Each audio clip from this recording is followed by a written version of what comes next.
Welcome, everybody, back to another exciting show, the About That Wallet podcast, where we help the sandwich generation build strong financial habits so that they can spend money, enjoy money, and build their money with confidence. And I have somebody who's been doing such an amazing job in helping people see the light and actually doing amazing work with what they have, but yet also provide opportunities to look at things a little differently.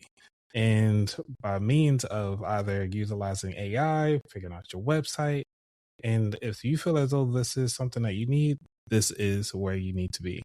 So welcome to the show, Remiah Trask. Going on? What's up? What's up? Nothing much, man. I've been following your content from here and there, and then I was like, dude, you're doing such an amazing job with these websites. I think I saw the one that you did with Kirk Franklin. Yep. Like, how was that, man? Like, do you just randomly just like tell me about that project? Because it seemed like that was actually pretty cool. Yeah. So I'm doing this thing right now. It's called 100 websites in 100 days. And the way this thing got started was I've been building websites pretty much over half of my life since 2000. So 26 years. I'm kind of telling my age, but I've been building websites for 26 years. And I recently developed and created a system and a software that uses AI that allows me to build websites really, really fast. And so in the process of building this system, I was like, okay, let me do a campaign that's going to prove the system. So I said, I'm going to do 100 websites in 100 days. I'm going to do it public on Instagram because I wanted people to say, how in the world is dude going to build 100 websites in 100 days? I want to see that. And what was going to be revealed was this system on the back end, right? After doing, this is how I did it, right? But lo and behold, I started building the websites. I ended up doing a website for PJ Morton. This was around day 10 or 11 or something like that. And so when I did PJ's website, his manager saw it. They activated it. They took his website live. And so I said, okay, let me start doing like some other people similar to PJ. So I started doing other artists or Grammy winners and things like that. And then one day sitting on the couch, random, my wife said, she looked at me, she said, you should do Kirk Franklin's website. I said, Kirk Franklin don't need no website. You know, that was my thought. And that probably would be your thought too.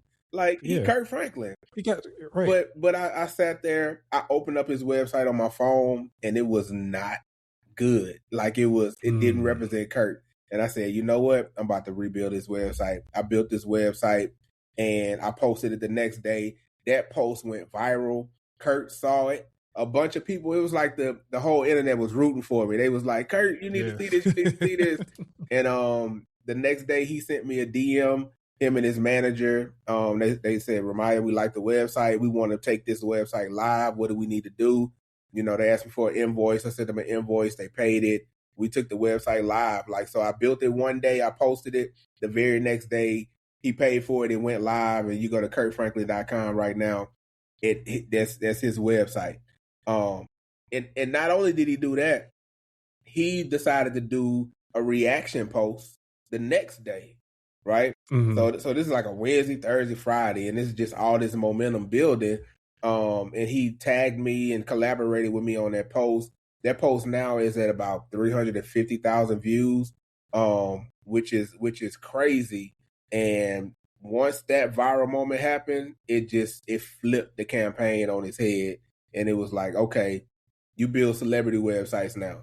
And so I kind of shifted my focus and started doing celebrity websites. But where did that come from? Like, you know, obviously, you know, you wanted to do it, but, you know, was it something in like your childhood to say, like, you know what, just do it, have that childlike mentality? Because a lot of us are afraid to do the audacious thing.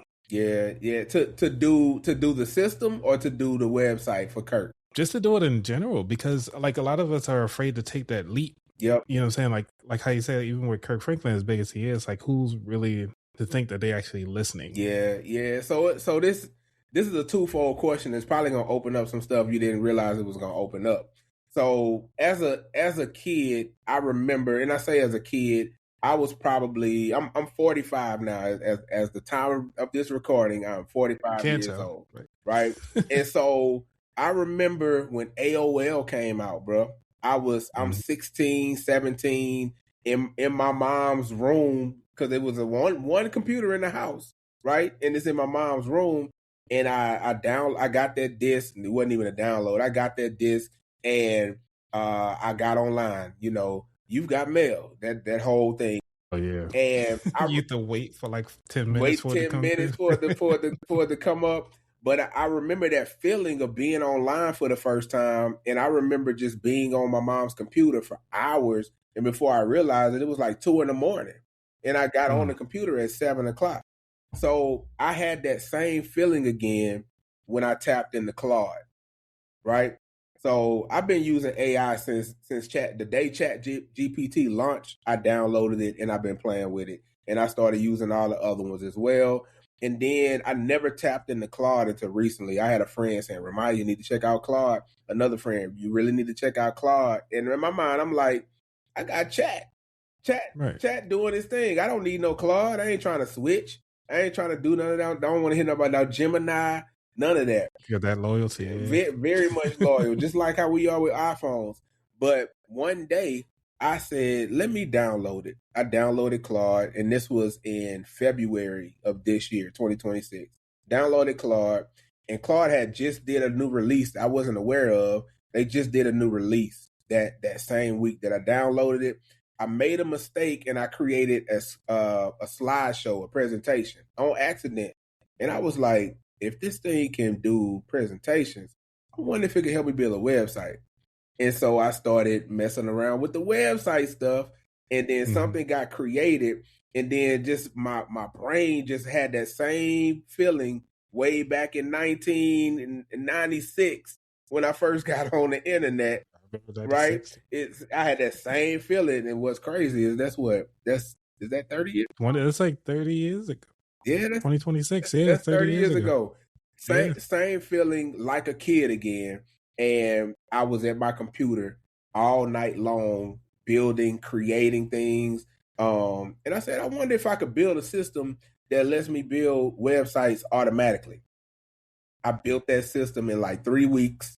And once I built that system, then I started building the system Demo Drop to actually host websites. It's like a CRM on the back end. I don't like, so AI websites really aren't that great. They all look the same, but because I'm a web designer, I was able to put my touch into it. So we're AI assisted. So humans build the websites, but we let AI do the legwork.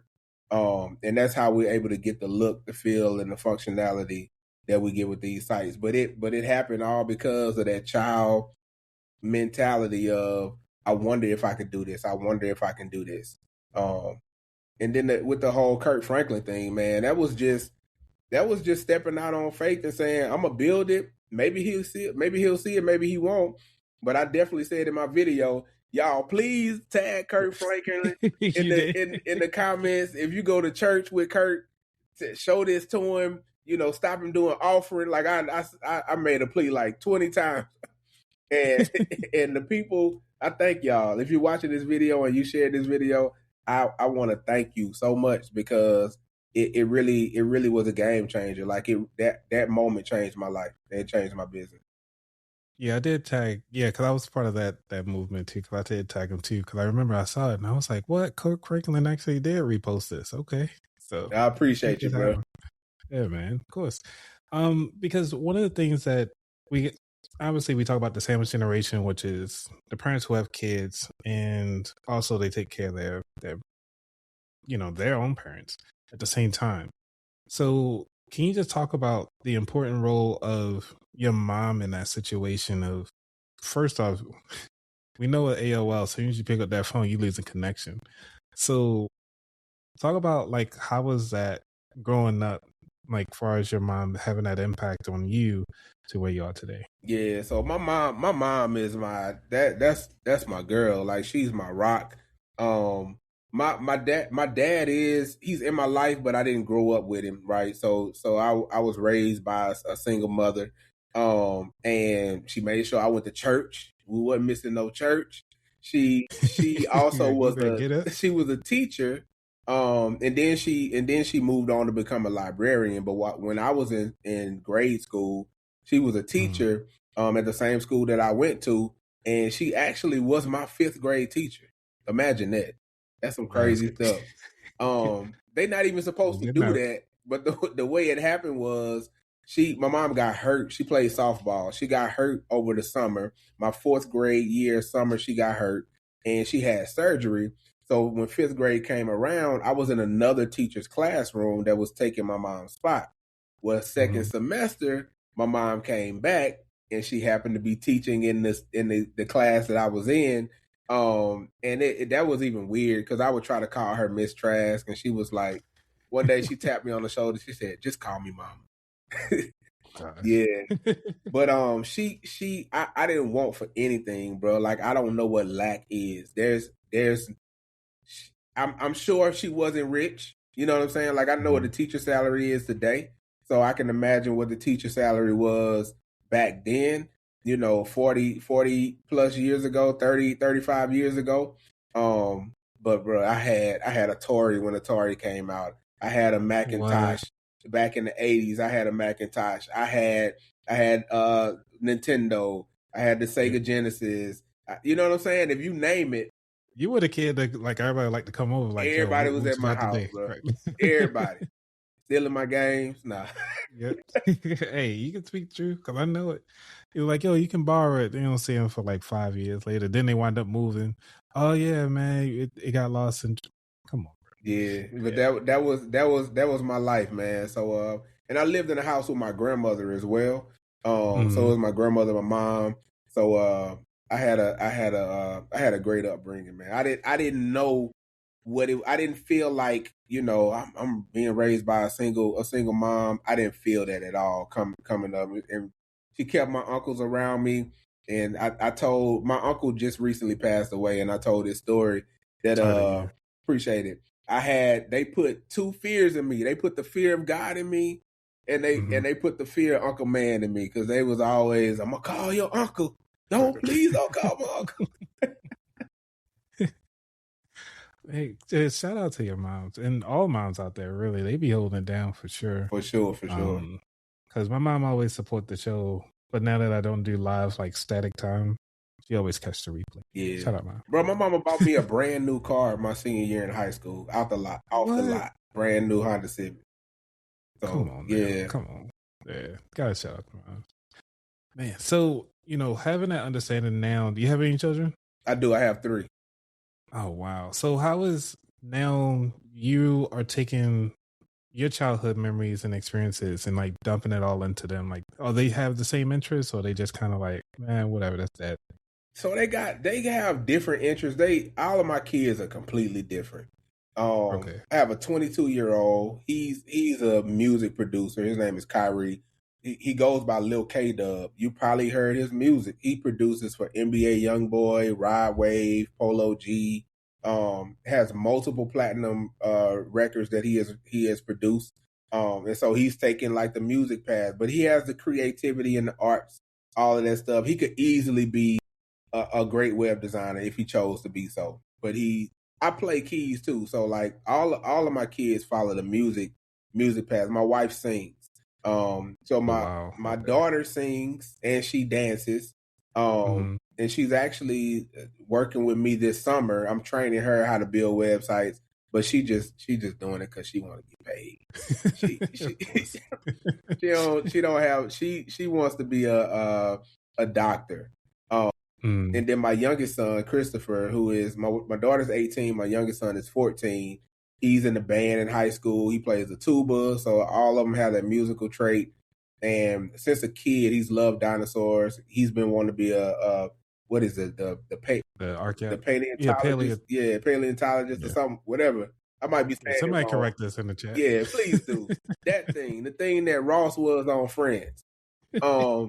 That's and he hasn't changed, and he's about to be a sophomore, and he's still saying the same thing. And I'm like, bro, what you gonna do? Look for dinosaur bones? Like, what are you really gonna do? And now he's starting to say, okay, now I'm seeing there might not be enough jobs to do this thing, but I still want to do it. But I understand I might have to shift and do something else because there's no job market for it. But he hasn't shifted. Like that's the thing he wants to be. So I could definitely see him doing some kind of science or something like that for sure. Yeah, I wonder who do the people that like find the tunes and everything like that, like not tune rating, but actually find the tunes themselves. And I think wonder that if would be that's the pretty same cool. thing. Oh yeah, well, not really. uh, Yeah, somebody gave us, let's see, Psalms 11:26 said paleontologist. that's what it is. Okay. Paleontologist. Yeah. You got it. Yeah, Thank we'll you. go with that. Thank you. Somebody go help us out. Yeah, because one of the things I wanted to bring that up is because usually the children don't follow in the same footsteps as the parents, and usually the parents are like, "Hey, we want you to be better than us," and that's the reason why I brought that up. Is that sometimes we don't walk in the same path as our parents, but our parents will at least do their best to go out of their way to make sure that we get. So, nah, for sure, for sure. Yeah. And there are some things like in college. My mom was a librarian at that time, so in college I worked at the library. I went to LSU, so I kind of was like I wasn't a librarian, but it was kind of like I'm familiar with library because I spent all this time with my mom as a librarian. So now I'm gonna work in the library. And then my wife, we got married. She was in college. She took my library job, right, in college. So when I graduated, she took the job that I had. And so now my daughter is starting college. And we're taking her to Oklahoma in 3 weeks. And I've already, when we did the campus tour, we was in the library, and she was like, "Hey, y'all have any jobs?" So it's kind of like that piece is passing the baton, but like the career, that's a little different. They've all chosen their own paths, and my youngest son though, he's in the band. I was in the band in high school and college, and so was my wife. So we're kind of like, okay, maybe you're gonna be in the band in college, maybe not, but parenthood that's a whole journey. Yeah, that's a whole nother podcast. Absolutely. Because right now, the wave of AI, because you mentioned it earlier, downloading it, trying it out, and just kind of make it productive for you. Mm-hmm. Now, for a family that's coming out there, a lot of people are afraid of AI. And I know this is kind of really introductory to it. What would you say to the people who are just kind of like afraid to even try? Yeah, I want you to think about the same example that I gave earlier. Think about how you would sound right now today saying we don't need the internet. Think about I don't want to say foolish. I don't want to call you that. But think about how wrong you would be about the internet had you neglected it, 30 years ago when it came out. AI is the same thing. AI is a tool. AI is not the enemy. It's not the Antichrist. Like it's not it's you know what I'm saying? It's not coming to take over the world. It is a tool that allows people to do things faster. AI is not necessarily replacing people, but AI is replacing people who don't use AI with people who use AI. So I just say just dive in, just try it, give it a try, see if it helps you to do something a little better, a little faster, a little easier, and recognize it as a tool, just like a car is a tool. And I can, if I need to get down the street to the store, I could get to the store that's 4 miles away in 2 minutes, versus walking to the same store and taking an hour to get there. I like that. So, using it as a tool, you obviously use it as a tool to kind of, the purpose is to really help other people. But the back end, you got to make some money too. How has utilizing the AI process to kind of help bring in the revenue? Like, can you walk us through like year one? What was that look like? We don't want to talk about that kind of stuff, but like, how was year one starting out? Because some people are just afraid to even start a business and all. Did you use AI to kind of help build that business, or just kind of straight pen paper, we're gonna go from there. Yeah, so I built my business way before I knew what AI was. But once AI came into play, what I did was I started saying, what can I use AI to help me with my business to do things faster? And so the first couple of things I was doing was writing emails, right? So at one time I was paying a guy like $1,000 a month to write my emails. Oh, wow. Well, here come AI. Right. I got it. You know, now how many emails was this guy writing for nah, it was $1,000? like 5, 10, 50, 20 a month. Yeah, Wow. it was a lot of emails. And so Gotcha. AI comes along. Now I'm able to teach AI my voice, teach AI my content, and use AI. Now the first year of AI, the writing was horrible. You know, it was these words that they were using that no human ever in life has ever said. And then we're finally getting rid of the M dashes. Like that was a thing. All the doggone emojis. But now AI has come so much further. But I would say figure out what are some things that you can use AI to help speed up your process. Admin things. You can even now you can connect. Now some of y'all gonna be scared to do it, but I mean you can connect your AI chat GPT or Claude to your email, and then it could give you like a daily report or a summary of these are the emails that have come through. These are the ones that you need to attend to. I've drafted email responses to all of these emails for you, right? And you can just kind of read the drafts and then you can send them right there from AI, or you can copy the drafts and you can go and send them yourself if you still feel like, okay, I want to be the one that hits send because I don't trust the AI tool yet to hit send. But I do meetings now, and I'll transcribe my meeting. When I finish with my meeting, I'll dump the transcript inside, and I have a project so it knows what it's supposed to be doing. It'll read the meeting and it'll say, okay, here's the offer, here's the email with the link for them to sign up.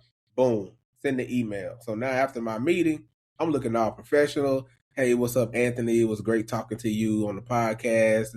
This. These are the things you discussed. You said you wanted this. We can make this happen. If you're ready to get started, here's the link. Can't wait to work with you.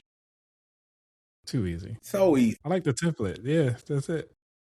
Because I have to live and breathe through templates. That's the only way to really run this as a one-man show over here. I'll say one-man show, probably like 3 AI clients as my team members. So as we coming up through, like this is going to just be the third segment, talking about the futures here. Where do you see web design going?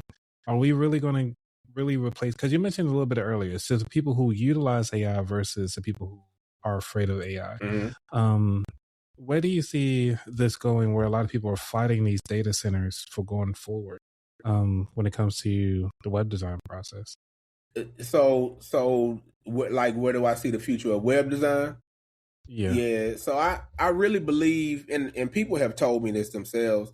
They have told me that the campaign that I'm doing, the websites that I'm building, I've really kind of restructured and breathed new life into websites.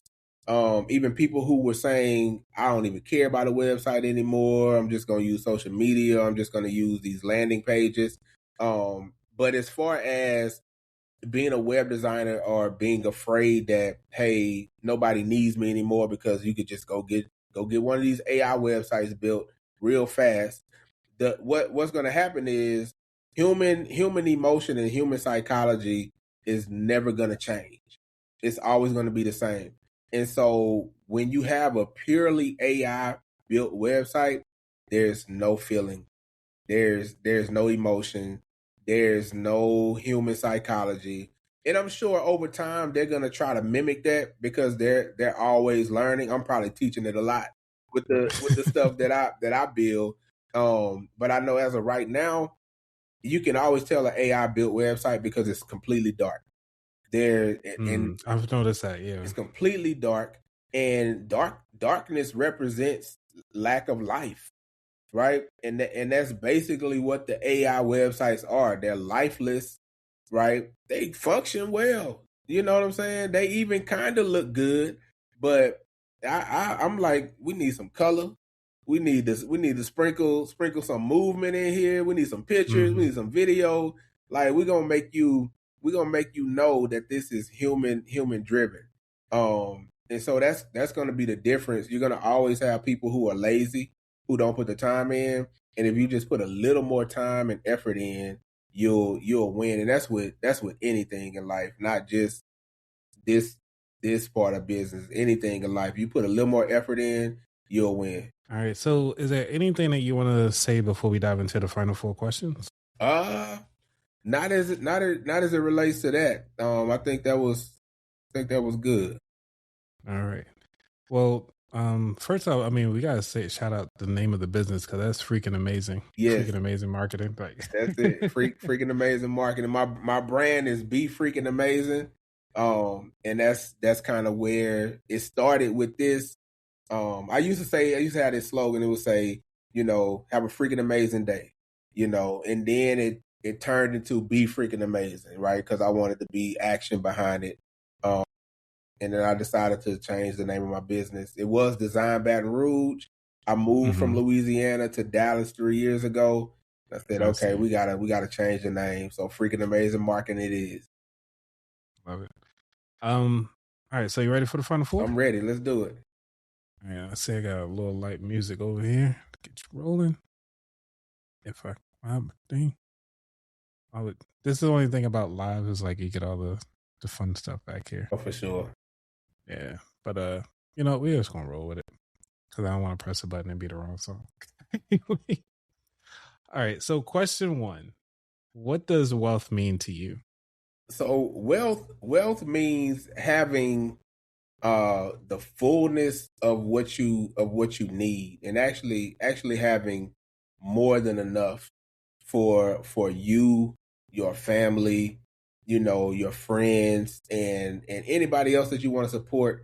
And it's not just money, but money is a part of it, So having so much money or enough money that you forget about the first of the month. The first of the month is not a draining thing, but also just having an abundance of mental capacity, an abundance of health to help yourself and to help others. Man, health is very important.